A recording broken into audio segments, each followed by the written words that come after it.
In addition to achieving food self-sufficiency in 5 years, the new government under President Prabowo Subianto also promises to build 3 million homes for low-income people a year. However, the lack of funding and land problems could hamper the housing initiative.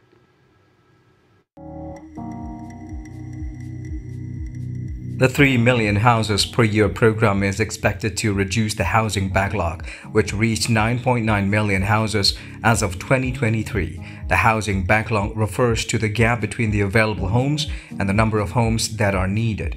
The 3 million houses per year program consists of the construction of 2 million houses in rural areas and 1 million apartments in urban areas.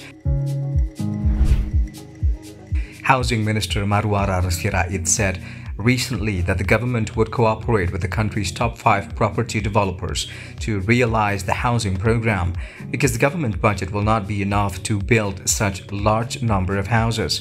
Currently, there are several companies that have the potential to be involved in this program.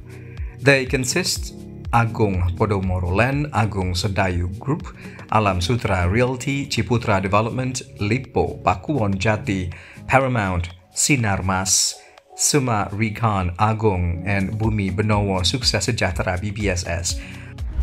Marwara said the groundbreaking for the 3 million housing program will commence on November 2024 in Sukawali, Pakuhanji, Tangerang Regency. He said his company will provide the land and property giant. Agung Sedayu will carry out the construction. The availability of cheap land for the construction of people's houses is one of the main factors that could hamper the 3 million housing program. To solve the problem, the Housing Ministry plans to build houses on land owned by state-owned enterprises and land confiscated by the Attorney General's office. During President Joko Widodo's administration, the government launched a program to build 1 million houses a year in reducing the housing backlog. At the beginning period of between 2015 and 2017, the 1 million houses program did not meet the target. However, after that, the number of houses built continued to increase. For example, the 1 million houses program managed to realize 1.13 million houses in 2018 and 1.25 million houses in 2019.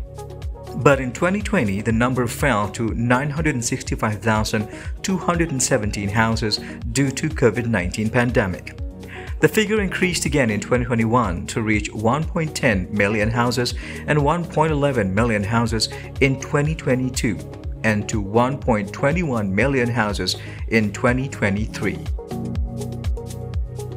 Referring to Jokowi's 1 million houses program, the target is people with an income of between 1.4 million to 2.5 million rupiah per month, such as teachers, military personnel, police, civil servants, and broader community. They are required only to provide a 1% down payment and cheap installments with a fixed interest of 5%. However, the problem is not only related to availability of land, but also the location and quality of the houses itself. So far, many subsidized houses are abandoned by their owners, not only because the location is too far from the workplace, but also because of the low quality of the construction materials.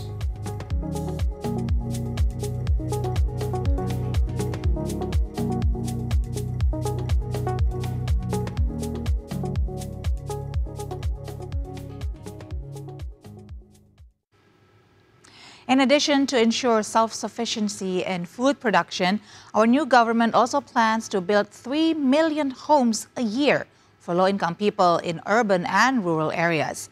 Now, joining us today in the studio, we have Anton Sitorus, Jakarta-Based Property Market Analyst, who will provide us with his views on the opportunities and challenges of the government's 3 million homes a year. Good day, Pak Anton. Terima kasih banyak. Thank you so much for joining us in the studio. Now, of course, you've heard about the new government plan to build 3 million houses yearly for low-income people to cope with the housing crisis in Indonesia. Now, of course, this is not exactly a new plan. The previous administration also had this project, although it was only 1/3 of the size that the current administration is proposing. Last time it was 1 million homes. Now it's 3 million homes each year. Now, based on your knowledge and expertise, especially about availability of land and funding, do you think such a mega project is feasible, Pak Anton? Thank you, Mbak Siska. For sure, it's quite an ambitious goal, yeah, because for the first time we have a 3 million target per year, which if you look at the history in the last 10 years, the government targeting about 1 million per year is not every time it is being successfully, but like you mentioned before, that this 3 million housing project is, I think, is quite difficult to reach because there are so many things that the government need to overcome. You mentioned about land availability and funding, and we also thinking about the infrastructure, the sustainability of the project. So there are several aspects that need to be done if we want to reach that target. But before that, I think I want to a little bit review about the target, yeah, because it says 3 million, where 2 million in the rural areas and 1 million in the urban areas, in the cities. Yeah, I think the government need to carefully plan the program, because as we all know that most of the housing poverty is in urban areas, not really in the rural areas or in the village. Yeah. From what I understand, in the village, usually people already has their own houses, living place. But we do know that there are problems there about the standard house in terms of health, the air ventilation, the sanity. So I think it's better to focus on the 2 million housing in the rural areas, not to make a new units, but instead, I think the government need to think how to improve the housing standard, the cleanliness, the sanity, the construction material. So it doesn't require a program to develop new houses. 2 million is huge, right? Yeah. And then if we're talking about 1 million house in the urban areas, in the cities, and from what we understand, in terms of development types, the government is thinking about building apartment, right? Okay. And again, if we look at from the construction point of view, to build apartment usually require at least 12 months, not only 1 year. Yes. We're not talking about the planning, how to get the license. Yeah. We're just talking about the construction. It requires about 20 months, or for the new technology, probably we can do in 1 year. But for the technology that we have now, I think at least 20 months. So if we said that government is trying to build 2 million, I think that's something that needs to be clarified, whether is it feasible or not. But I would say that it's better not to focus on the numbers, because numbers is something that everybody can exaggerate. It can change, based on the condition. Yeah. So I think what the government needs to focus is how to make a huge impact. Yeah. Okay. Rather than talking about the 3 million, but impact on, for example, if there's a pilot projects that can have a good impact to the society or the city, I think that can be considered as a success stories, rather than talking about numbers and we don't even know how you track down that numbers, right? Okay. So that's my So your main suggestion first would be to evaluate the program to make sure that it meets specific needs of the people that it's targeting. But let's say, for discussion's sake, that they go on with the program, with the housing project. What would you think is the biggest challenge for it to be realized? Okay, number one is first the land availability, because to build 3 million houses, it will require significant land. Right?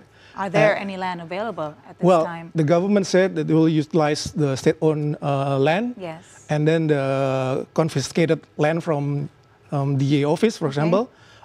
Yes, it's possible, but what also important is how to create the plan in terms of the distribution of the project and how to coordinate with the local city, for example, in Jakarta or in Surabaya, in Bandung, to make sure that the development plan is according to the city planning, and then will have no effect to the transportation system, for example, or environmental damage, for example. So that's number one, land. And then, of course, the funding lah. As we all know that the new government require a lot of money for so many projects, including the IKN and then the makan siang gratis. So that 3 million project will also require a lot of significant funding. So considering that there are a number of other major projects will be carried out by the government. So how do they will manage this? So that's also will become a point lah. And then not only in the beginning, but also how the sustainability of the funding, because we don't want to see projects where is being launched and then construction, but in the middle of the construction it is stopped. So there's also need to be considered how to create a sustainable funding for that project. And we're not only talking about 1 year, but 5 years, 5 times 3 million. So it's a huge, so there will be a concern about the funding as well. And also, who's going to do that? Is it the state-owned companies? Is it the developers? How to manage who's going to build the one in the urban areas, who's going to build the one in rural areas, for example. So it's require a lot of detailed planning, coordination from many government agencies. So that's... and we haven't gotten that details yet, so we cannot really analyze properly.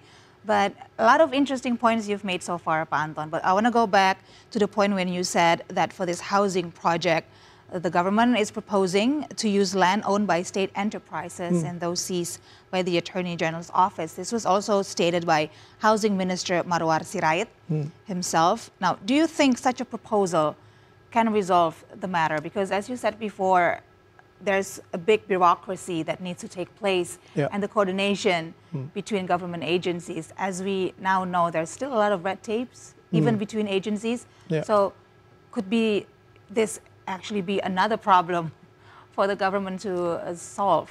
I think it will depend on how government manage that issue, right? But I think it's a very good idea because we all know that there are quite many state-owned lands in many major cities being underdeveloped. So it's a vacant land or unused land. So that's a good idea. As long as the government can make a good scheme on that. For example, if it's government land, it cannot be sold to individuals, right?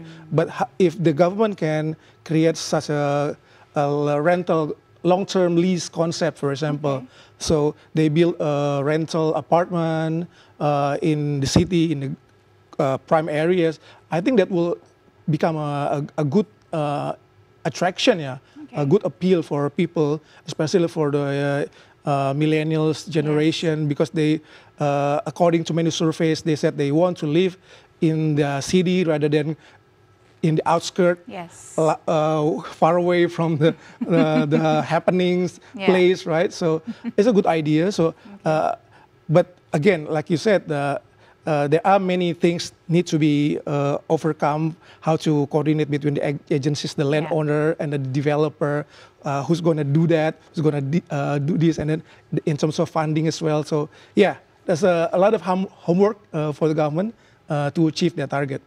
Okay, now you mentioned about the importance of location. I mean, that's the #1 thing in property, right? Location, location, location. And you mentioned for a lot of young people, they would prefer to have a house or an apartment that is not too far away from where they work.